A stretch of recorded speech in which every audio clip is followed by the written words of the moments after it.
This is That One Audition with Alyshia Ochse. I think you were the most educated of anybody I have interviewed other than Lawrence Fishburne, but his education was on set from the time he was like 8 years old. So when I interviewed him, I was like, where do I go with somebody who's been studying the craft, working for 50 years?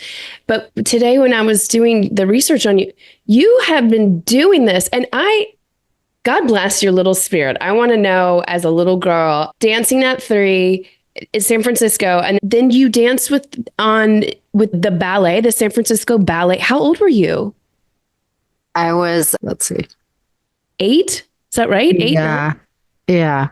Like 8.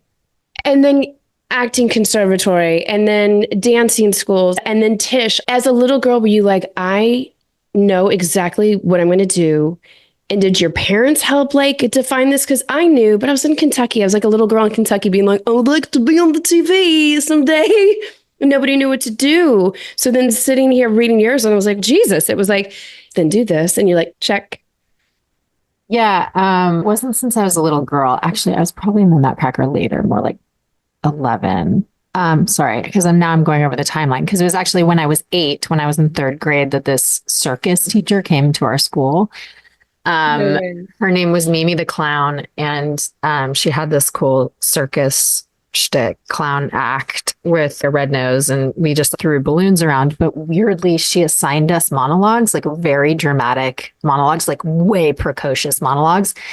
And so when I was 8, my first ever monologue at 8 years old was from George Bernard Shaw's Saint Joan.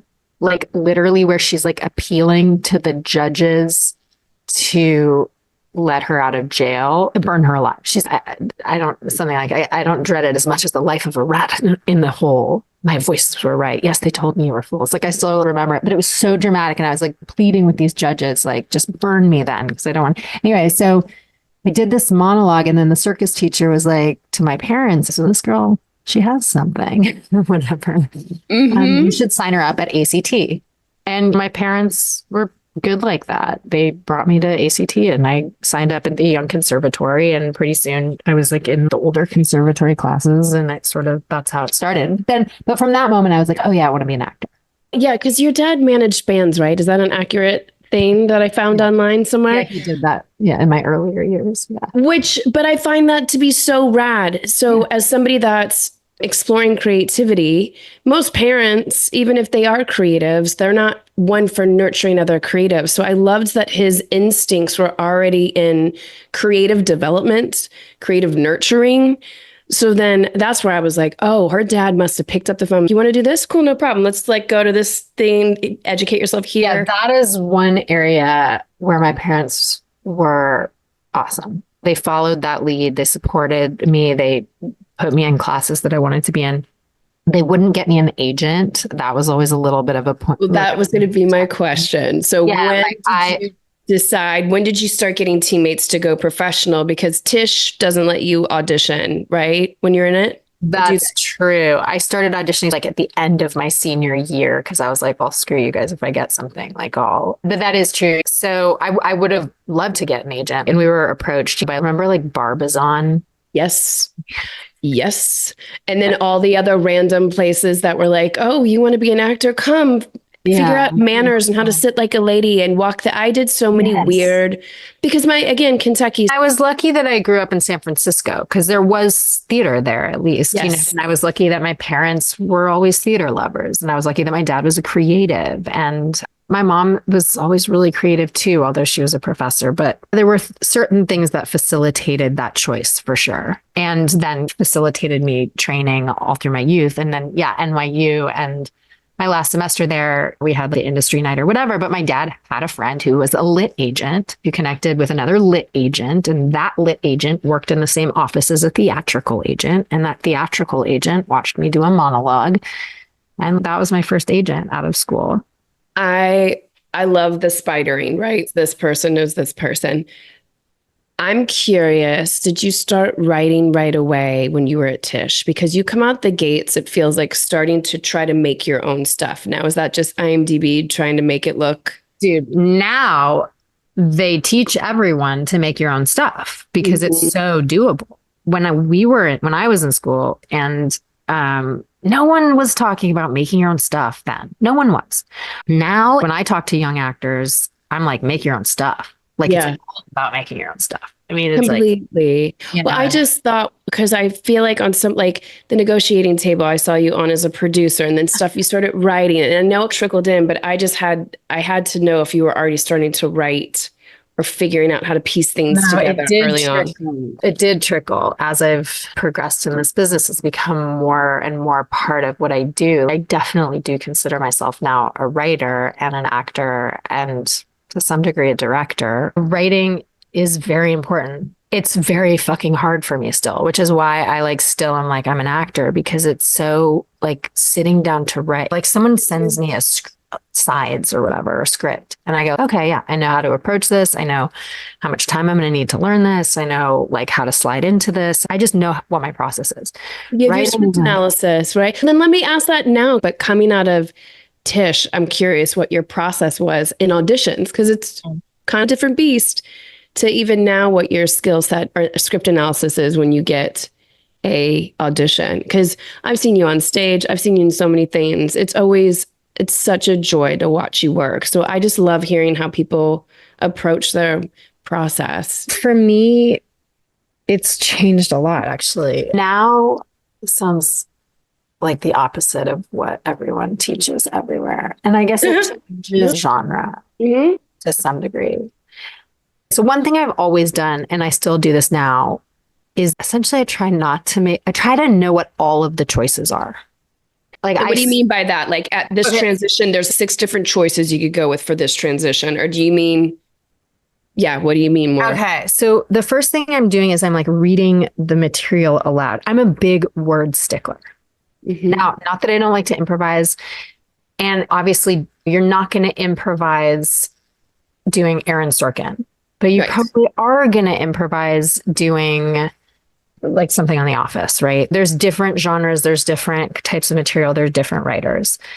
But generally speaking, I try to get really specific with the words themselves. And I think this is like part of my Shakespeare training, because the words to me are clues. I approach material like a detective, like everything is a clue to how this character talks, how this character feels. So I get into the words and I say the words out loud a lot. And then ways to say the words come to me. Like a lot of different ways to say those words come to me, right? Especially like with comedy, right? It's like there's so many ways that this line could be funny.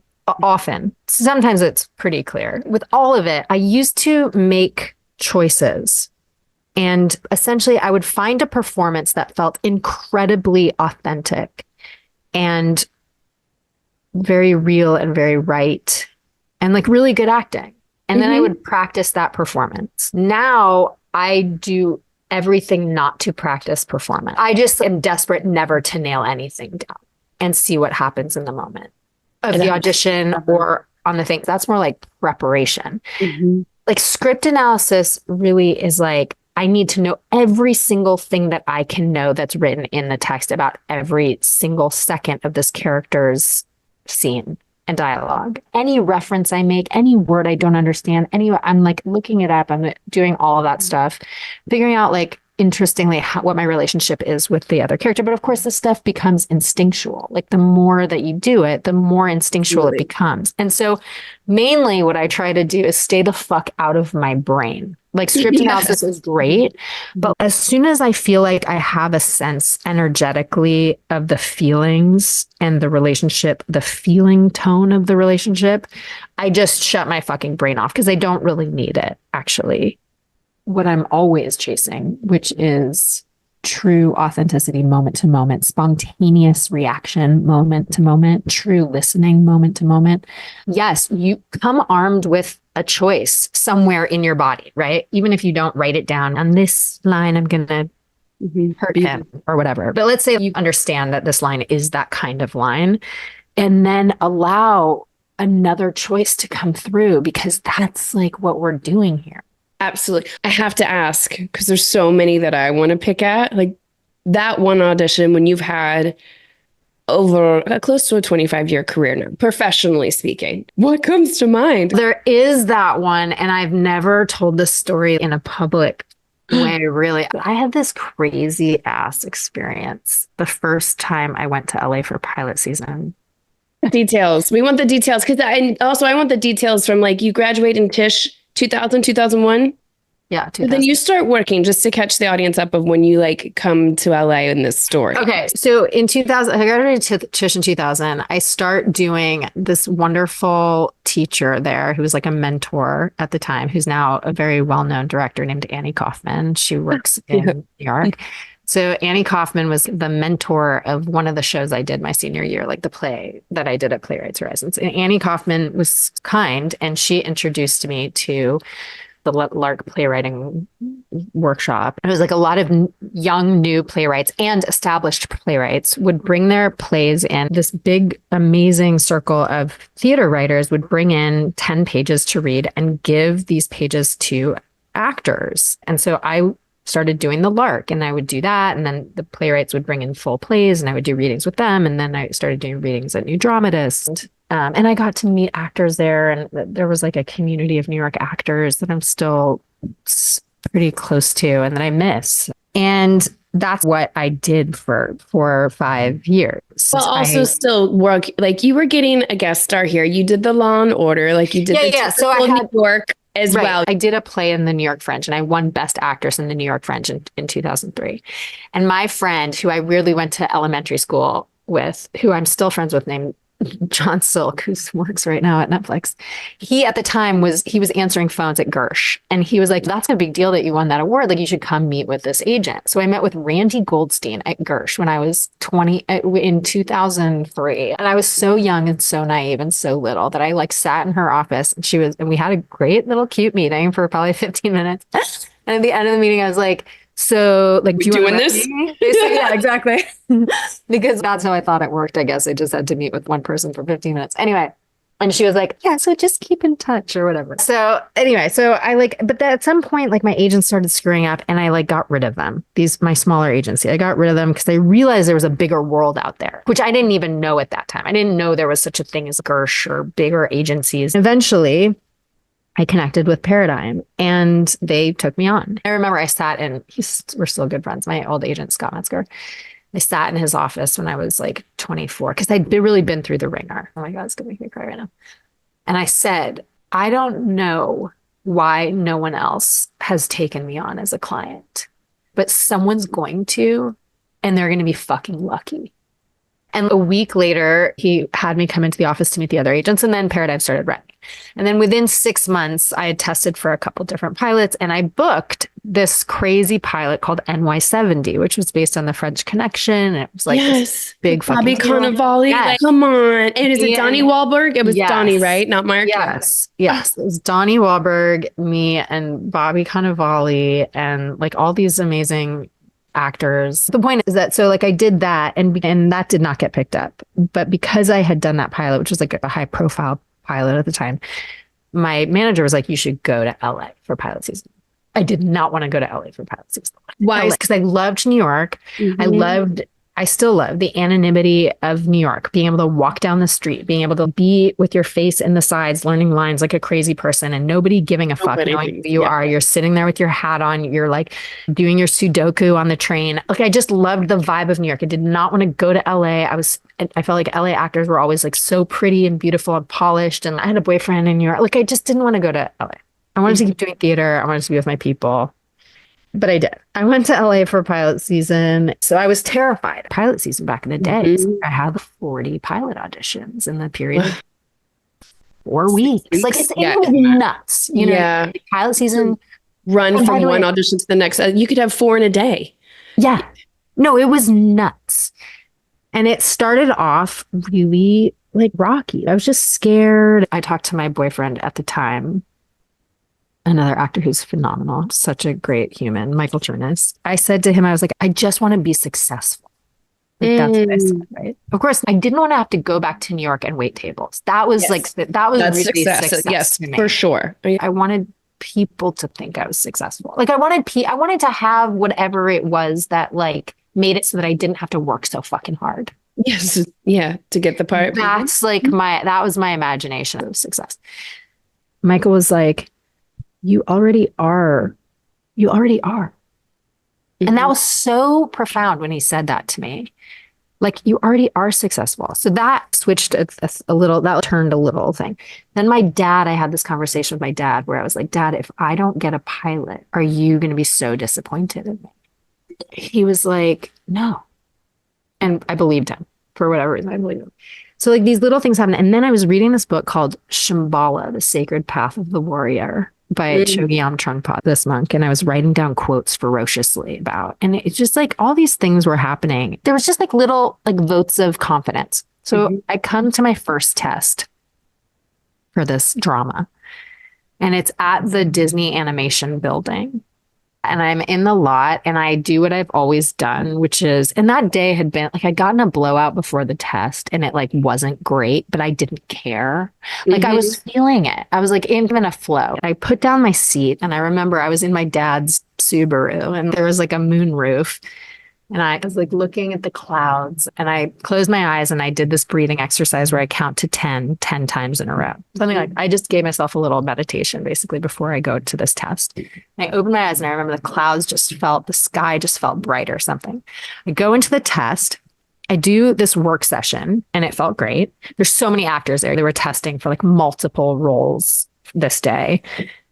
And I'm sitting in the waiting room. So I look over at this other actor and all of a sudden I become completely overwhelmed with how incredible it is that we're doing this, that we're actors.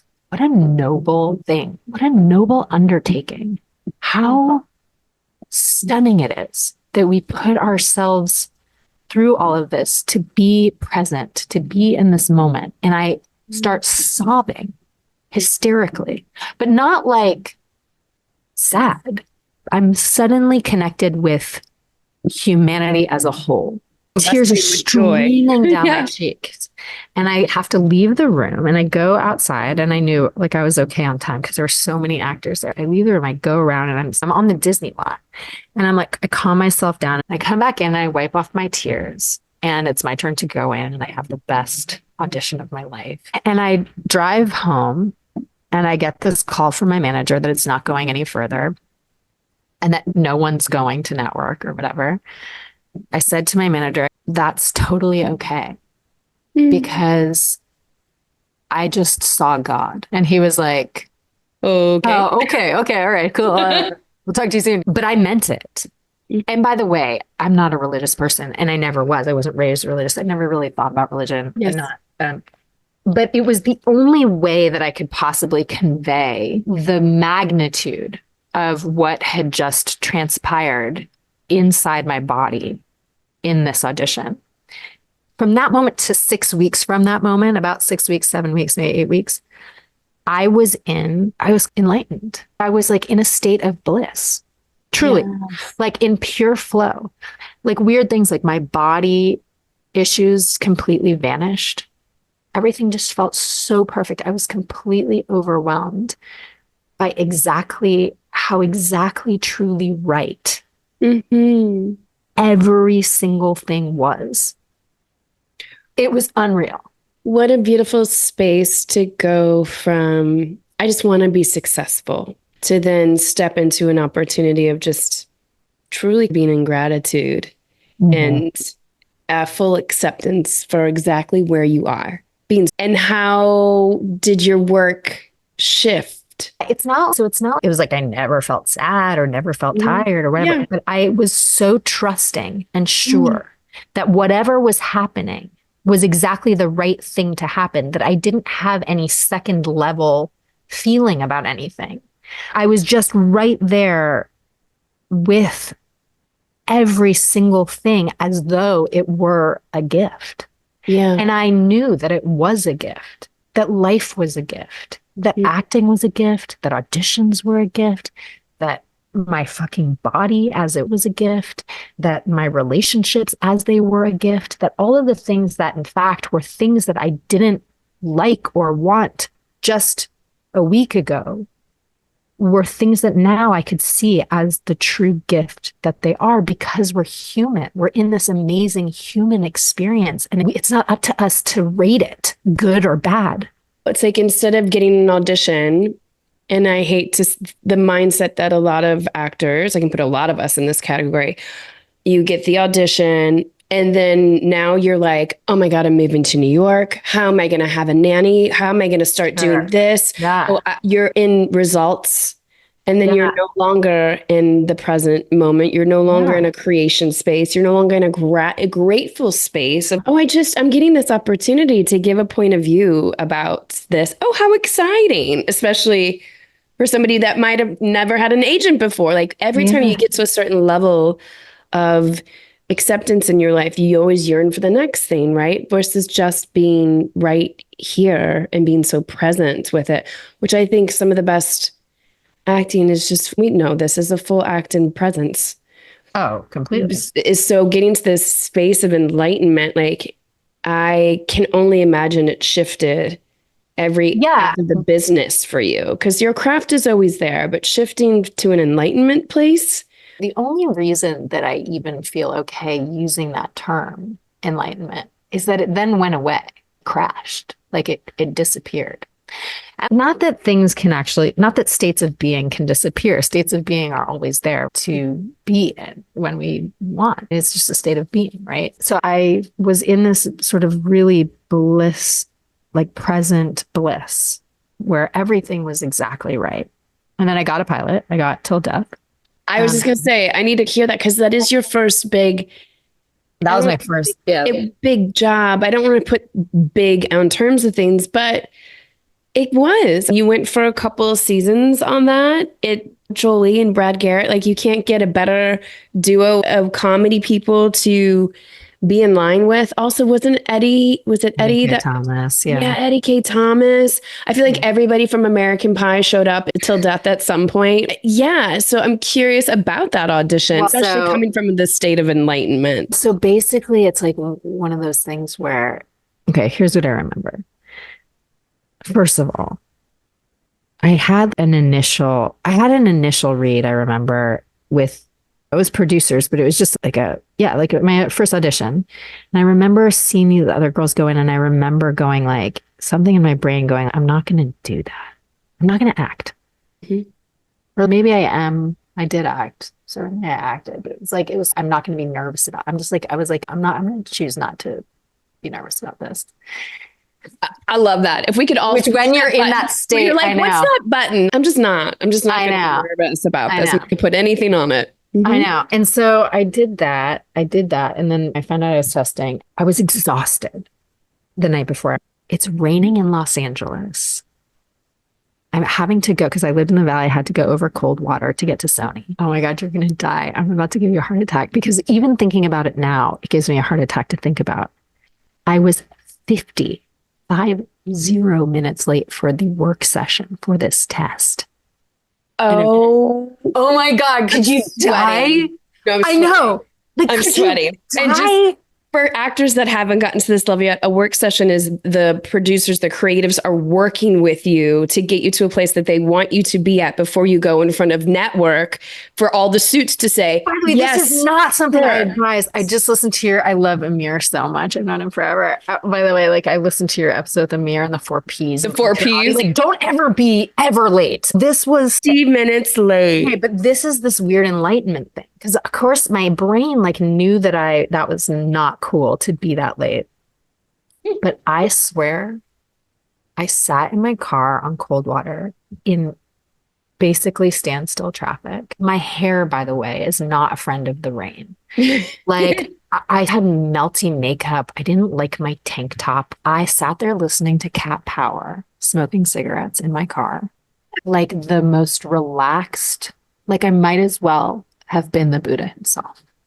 I called my agent and says, listen, I don't even really know what to say. Of course, I'm extremely sorry. I realize how horrible this is, but I'm very late to this work session. Please, pass along my apologies, whatever. So I get to the work session. The TV and film landscape, it's constantly changing, but traditional actor training has largely remained the same. It's focused on a theater model whose main goal is to help you stretch the expression of your instrument. That's why you can have years of training, From scene study classes to audition classes. to even an MFA, and still not be able to book a 2-line co-star. That's why we created the Bridge for Actors. A collection of tech, craft, and business online courses to teach you the skills that you need to go from a student of acting To a working actor.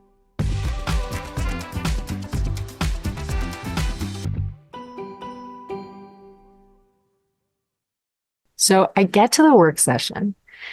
I don't have time to meditate in my car. I Yeah. get out of the car, I go in, and then I tell the creator's wife, I say, by the way, to the creator, there was a husband and wife creator. I say to the husband creator who was in the work session with me. I say, hey, congrats on your pregnancy. He goes, oh, news to me. Did he really not know? And did you know? No, there was no pregnancy. What made you say that?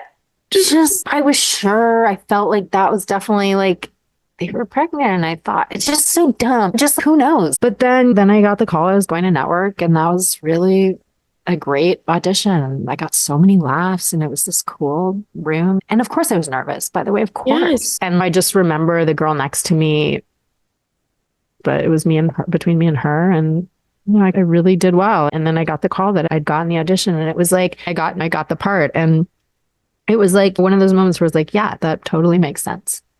Not that I was so good in that, but just that this whole thing had come around to this. So I got the part, I did the pilot, had an amazing time, all the things. I go back to New York. I'm still in this amazing space. I find out the show gets picked up. And from that moment through to the end of my time on that show, I was scareder and scareder and scareder and scared. That's just the part I want to get into, because that's when I was looking at your resume and stuff. From the outside, you work, right? I've seen you on billboards. I've seen you on stage. I've seen you do stunning work. And to come from such a space of enlightenment, I wanted to pick into the business side of it, because now you're at what probably you deemed successful. And you're learning how the business works, right? So how do you handle your business now that you're doing the thing that you want it to do? How do you maintain that success? So what was creating the fear? How were you getting more and more scared? Oh man, This is a multicam. It was in front of a live audience. You guys were that was great for me. That was like always my favorite thing, like the live tapings and stuff. Was it the business element of it? The pressure of being like, now you're on a great show. Okay, now you're expected to do certain things that created the fear? No. It was just a complete misunderstanding of what TV shows were like.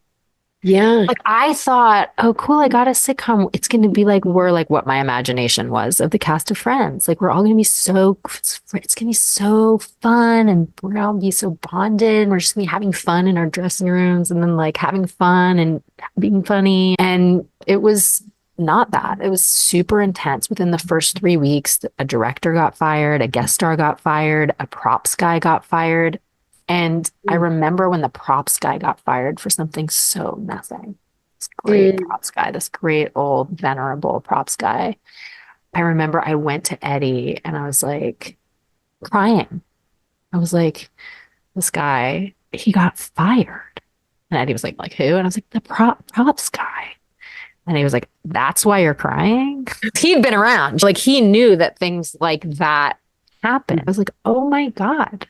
There's some really sad, scary stuff. Like I come from theater in like college and like great experiences. Like I'd never thought that like things like that happened. Mm-hmm. And sure enough, in Hollywood, like they happen all every day.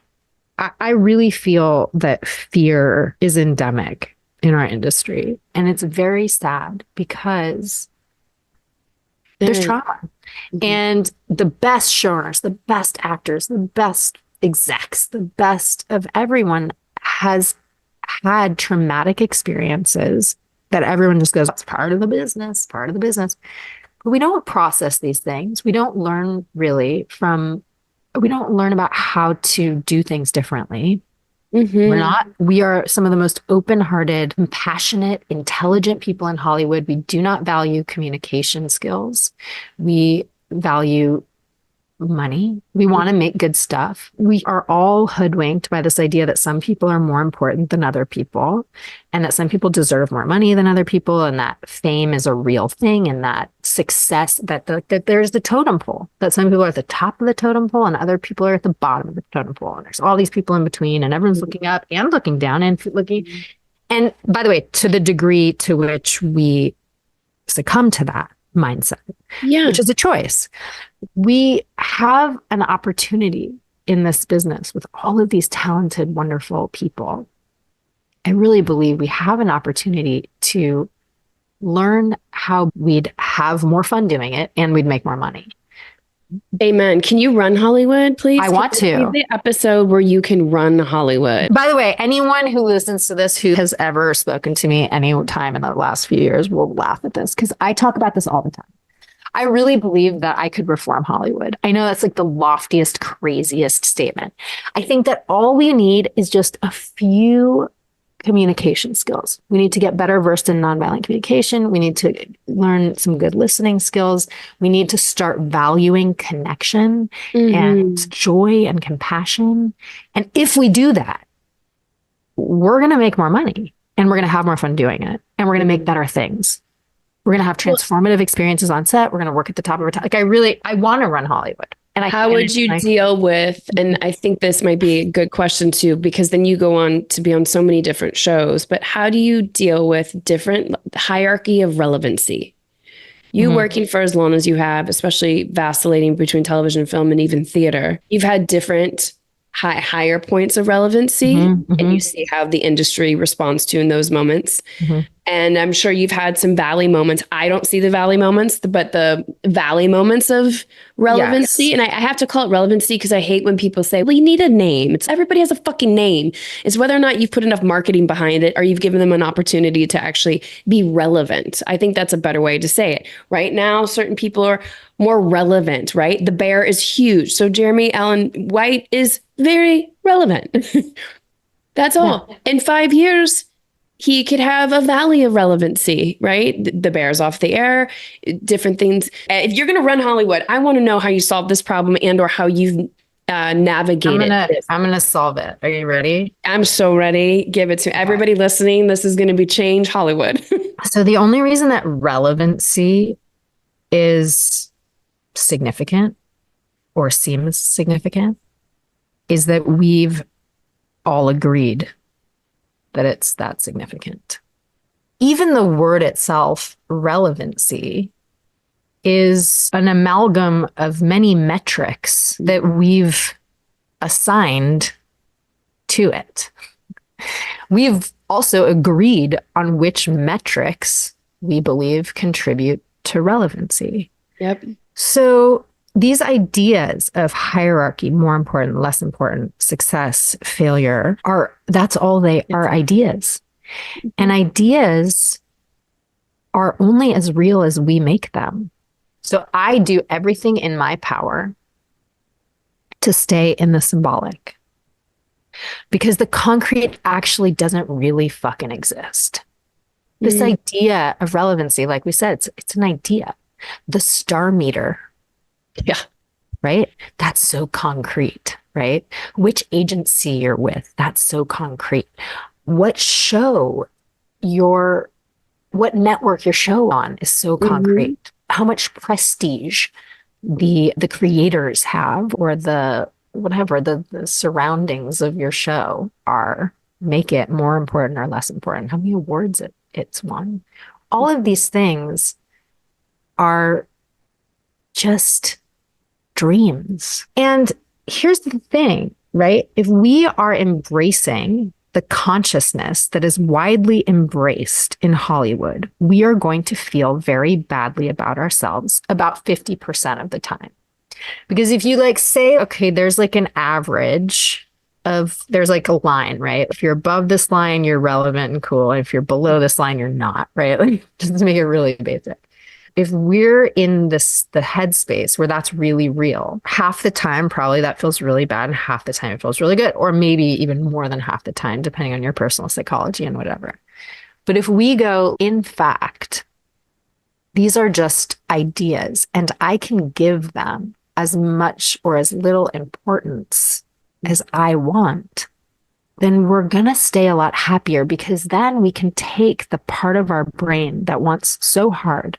And I really mean that. We want to latch on to these metrics so badly. We're taught to latch on to these metrics, and everyone around us seems to latch on to these metrics, right? If we do that, we're keeping ourselves in this state where like a lot of times things feel shitty.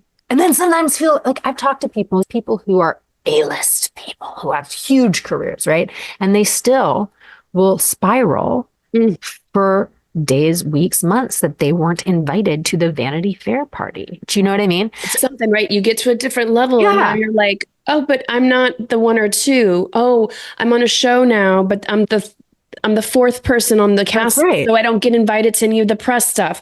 Okay, now I'm on a show where I'm doing all the press stuff, and now I'm exhausted because I'm doing all the press stuff. And now the show's contingent on me. And then the show fails. Oh shit, I've lost it. I'm not, I can't, Nobody's gonna I'm never hire going to me. be a lead. Yeah, now I'm irrelevant. I'm going to be irrelevant.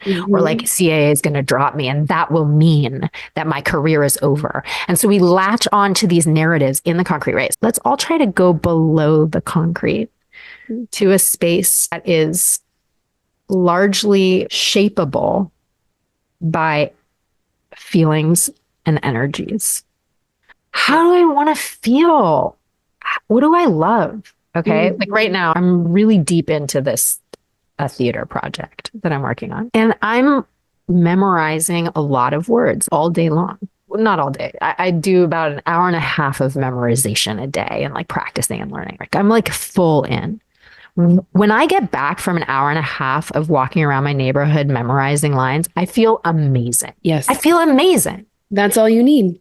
Yeah, I'm in flow state. Like I'm completely engaged in this thing. I'm not thinking about my star meter or like my career or like what my next show is or what the thing is.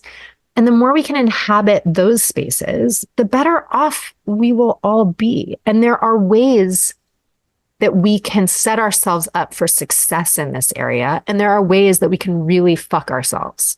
Really. Like, you want to feel really shitty about yourself? We all know this. Go on Instagram. Go start reading Deadline and ranking yourself. Go find 1 million people who look like you and are you deem more successful for whatever. And go do all that stuff. That'll make you feel really good. You want to feel really good? Go remember who you are and why you're even doing this. We'll go back into the work. That's the thing that I'm going to project onto that I think has saved you probably from too deep of valleys is because for you, since the conception of time, the work, the movement, the creativity has always been what fuels you. And you found ways, whether that's in class or writing or walking around the block or doing a theater show, like working on memorization for that hour and a half. It doesn't matter. But you seem to be in flow state when you're in work state. And we don't always need permission from other people to work. No, So we can memorize plays if we want. Exactly. And also, I feel like we can always question reality. Yeah. Or perceived reality. And I spend a lot of time doing that. We can all do that. Like, let's really loosen our trust. Let's really think about why we're feeling and thinking what we're feeling and thinking. Like, what are our beliefs here? That way. Yeah. Why? What are we believing? What are we choosing to believe? Because I'll tell you, it's not fucking true. No, exactly. What are the patterns of behavior that we're establishing that keeps us in that negative narrative or takes on truth of what somebody else says? While we're in this mindset, I had to ask specifically about one project that for me would have felt discombobulating in some ways. And I'm curious how you handled it from the point of audition into working. Your working Gaslit was so good. Playing Barbara Walters and then opposite Julia Roberts. Okay, so you are opposite America's Sweetheart as also being at certain times in your career also America's sweetheart. Look at the rom-coms that you've done. Look at where you sit, right? I would put you in that exact same situation. You and Julia Roberts are the same type. Okay. I'm going to say right here. Yeah. Okay. Let's go with that. We're talking about relevancy and what somebody else deems relevant. So Julia Roberts might have more money. Does she work more than you? No. She sometimes doesn't work for 4 or 5 years, but she's got this stigma of Julia Roberts and the relevancy that we projected on. So I got 2 questions about Gaslit, because I know you disappear into character. So I'm curious how you approached playing a real person that everybody knows. Barbara Walters, everybody knows. Into working with America's sweetheart and not getting consumed in that relevancy of, because you've worked with so many amazingly talented people. You really have. But it's Julia Roberts. Like, they're like, when I worked with McConaughey, the first thought that I said when I saw him, I was like, all right. I was like, don't say it. Let's work together. And we had a great working experience together, but there is something. Yeah. I was so curious about that working experience from start to finish. Okay. First of all, I get this audition to play Barbara Walters. And I was like, fuck you guys. I was like, fuck you. No, fuck you. I'm supposed to come up with a Barbara Walters impersonation? I was like, yes. Get someone from the Groundlings. You know what I mean? Get someone who does that. I don't do that. I don't impersonate Barbara Walters. That's hard. I was like, that is so hard. And by the way, it was like Barbara Walters too. I was like, I can't even. But then I like calmed myself down. And this is what I do a lot. By the way, that's the other thing I was going to say. Another way that I've navigated the peaks and valleys is that I quit acting all the time. I just quit. For being honest, I quit once a year. I'm like, that's it. I'm done. And by the way, like, I've really learned that, like, I don't need to tell anybody that I'm quitting. I can just quit in my own heart and mind. I just quit. I just go like, I'm not an actor anymore. Mm-hmm.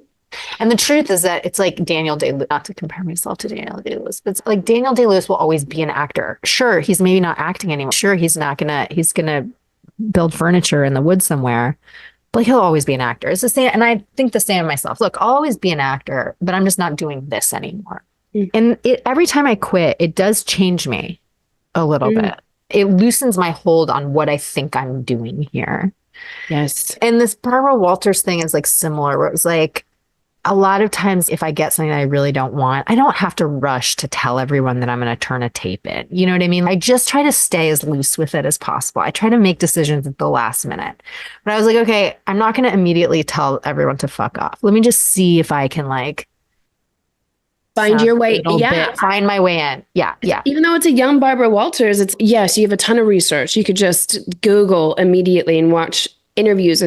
So I didn't know if you went more for an impersonation. That's what I did. I went, I looked at everything I could find. I found like old Barbara Walters clips. I looked at those. I found crazy over the top Barbara Walters impersonations. I looked at those. I looked at every single thing I could find. And I tried to find the sound changes, just like studying a dialect. And I memorized this thing. And I said to my agent on Friday, I was like, listen, my idea is that I'm going to try to put something down over the weekend. I was like, if I don't find a satisfactory Barbara Walters, I'm not going to send a tape, just so you know. I'm not going to do it. Unless I feel really good about it, I'm not going to send this in. Somehow I wound my way into finding this, and I put it down and I sent it in. Did you put it down? Now, did you get really stylized? Because this Gaslit was so stylized. It was amazing. How stylized? Because you and I have been in a class before where we go all out on stage. So I was curious for the tape. Did you just... I do a little bit. Like, I don't go full cray, like all details, but like little things. Like, I essentially try not to let modernity detract. So whatever that means, like now we all wear our hair in like loose waves and stuff. So I'm not going to do that. Obviously we part our hair down the middle. They didn't do that back then. Mm-hmm. So I probably parted my hair on the side and didn't like, it's basically like the things that I do are for me. The things I do are for me to feel like the character and, or to just not draw attention to the fact that we're in modernity. Mm-hmm. I gotta tell you something secretly. I don't slate. Yes. I've been having this debate with some of my girlfriends. I don't slate. I feel fuck you. I don't want to sleep. It makes no sense to me. I'm supposed to be in a character in a scene and then go, hi, I'm Kat Foster. Fuck you. No, that I'm trying to essentially show you like that I'm like another human. And then I'm going like, I'm Kat Foster. Hi. No, fuck you. Now I do give a full body because I understand, I guess, why so I just stand there and the camera can pan up and down, and then I just write in a title card, Cal Foster 5'7", Los Angeles, Love it. I like that. I've done a couple of techniques myself where I just don't send the slate on some projects. That is I really need you to believe that I am not Alyshia. Right. And anyway, it feels like so incongruous to me. Like I don't. It does. And then when they inquire, like when then casting will write back or the producers will be like, where's her slate? Then one, I know you're interested. Two, like now we're in a different. So that's a technique I've been using, especially when I'm like, this is going to bump you. It's going to bump you now to hear me be like. It bumps me. I don't know how it doesn't bump. Like it bumps me so hard. I don't know. Even like some amazing casting directors don't make you do that. Like Lorraine Mayfield just holds up a sign with your name on it. You know what I mean? That's all you need, my name. I get you want to see my body to make sure that I don't have, I don't know, a fourth arm or whatever. Something weird. So for Barbara, you didn't send a slate. Yes. And then it was like a month later, my agent was like, hey, I think you're like, this might go to you. And then in the next couple of days, I got this part. And then Matt Ross, the director, who's so cool, such an amazing director, such an actor's director, called me and was like, first of all, that he even got in touch with me. Technically, it was a guest star, possible recurring. And I ended up doing a few episodes, like they had me back, but originally it was really just like a one-off, and that he was calling me. He was like, Julia is she's very on her words. So I recommend that you just be really on your words. He said it way cooler than that, like in a much more even like actor friendly way than that. Like he would. And I was like, yeah, cool. Which I already was. I was planning on. You're already that person anyway. Yeah. Although you are Julia. Julia Cat. But she was amazing, man. She was so supportive, so cool. She came into hair and makeup and introduced herself. It was only the second day of the shooting of the whole project. Oh, wow. Yeah, because you guys shot like a movie. We shot True Detective like a film, the 8 episodes, same director. And yeah, we were shooting completely out of order. We're out of order anyways, but like even more, we weren't chronologically doing the episode. Exactly. I guess because of the nature of it, because we were in period piece, it's a period piece. I was Barbara Walters, which is just as inconceivable or conceivable as Julia Roberts being Martha Mitchell. Like I was really like there to stay in the work. And she and everyone, we would go out of the work a little. We'd have a brief cutie chat about something very current about kids or life. Then we would really stay in the soup of it. And I got to watch. She's a master. That's what I wanted to ask. Oh, yeah. As watching somebody who, she didn't come from a conservatory. She didn't come from Tisch, right? She hits the ground on pure talent and intuition, and then learned a craft while working. She was amazing. I'm really curious what you gleamed from watching her. Basically, from what I could tell, it was like she sat there in the work and out of the work. She was in a very meditative state. And of course she had her own little area with an assistant, like a couple assistants. She had a lot of people. She barely spoke to them. She was super nice to everybody. I remember this. Matt Ross was like, do you want to know? Because they were getting to know each other because it's only the second day. And Matt was like, do you want me to tell you what the setup is? Like essentially if we're close or wide or medium or where we're at. And she was like, I fucking loved it. She was like, I don't care to know. Lovely. I loved that too. Because love that. Matter to her. She's just acting. She's in this moment of this character and this thing. She doesn't need to know where the camera is. That's totally irrelevant to her in that. Yeah.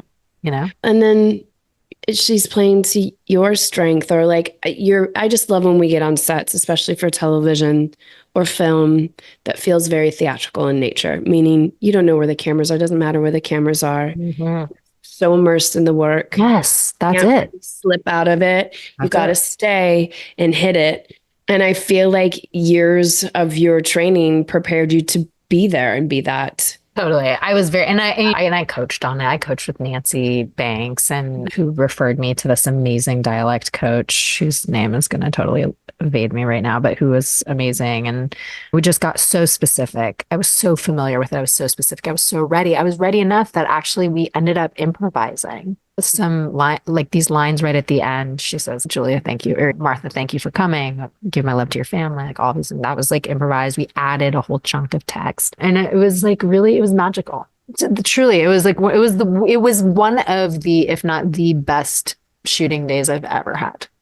That's so glad then that I asked about this, because I just have to say your career will always be one that I just love seeing what you're doing next. Like, I know you can't necessarily talk about this theater piece right now, but watching you discover characters, immerse yourself, you just draw people in and you vacillate. You are the Julia Roberts. You can do comedy, drama. I didn't even get to talk about the Neil LaBute project that you did. I love Neil. I had read that the year before you guys made it, because I interviewed Neil and he was like, I have the script, you should read it. And I was like, so when I was just watching the trailer for it and I was like, I know this story. How do I know this story? And I was like, oh my God, Neil, it was his. But my point being, it doesn't matter the genre. You're just always really fucking good.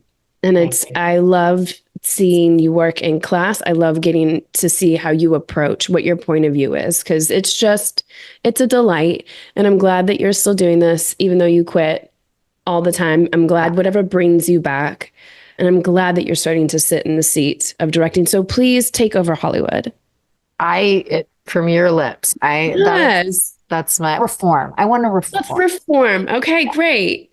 I don't even next it. For 2025, we're just going to reform Hollywood. I want us to be happier and make better stuff and make more money and be happier and make better stuff and have fun. I also have to say that your podcast is amazing. I know you might be on a little hiatus right now, but will you let people know where to find your podcast? Because you've got great interviews just sitting there to be That's true. They can find it in all the podcast places. And we are going to come back. We are going to come back for sure. I just need more infrastructure. I get it. I know. I get it's so much work, right? And it's a lot of work. You know, your podcast is so good. I've been listening to all the episodes. I'm glad you're such a great. You really do research and. I love it. I'm doing it anyways. That's the thing, right? I realized for a long time I was doing the research anyways in the early 2000s, where I was like on IMDb being like, how did they get that? Where did that happen? Where's this? When also just sharing audition stories. Nobody ever talks about the audition process. And it's a different muscle than being on set. It's just, and I always think it's fun to see how things land. And when it's yours, there's nothing you can do. I hope anybody that's listening to this specific episode or any episodes can capture that moment of enlightenment that you're talking about. Because as creative beings, we're here to enjoy and create and be present. It's wild to me that we vacillate so much into that, or out of that more so than into that, especially as creatives. Like I just started a practice where I pray before every one of my tapes. Why wouldn't I? Step into a place of opening yourself up to the exploration of what's ahead of you, not just trying to land the job or get the job or do this, but truly be present and allow whatever comes through. And you're always so good at being in the unknown. Yes. We are so good at that. And that is the greatest gift that this craft offers us, because life is being in the unknown.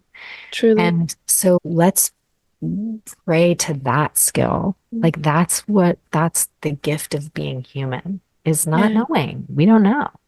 Thanks for being in the unknown. Thank you so much for having me. This was such a pleasure. And I'm such a huge fan of yours. And I just adore you. Like, I adore you too. Where can everybody find you and follow along? I mean, when you can't announce what you're doing. I don't know. I'll probably talk about it like on Instagram, probably. What's the Instagram? It's I am Kat Foster. I am Kat Foster. That's what. Thanks, love. I adore you. I adore you.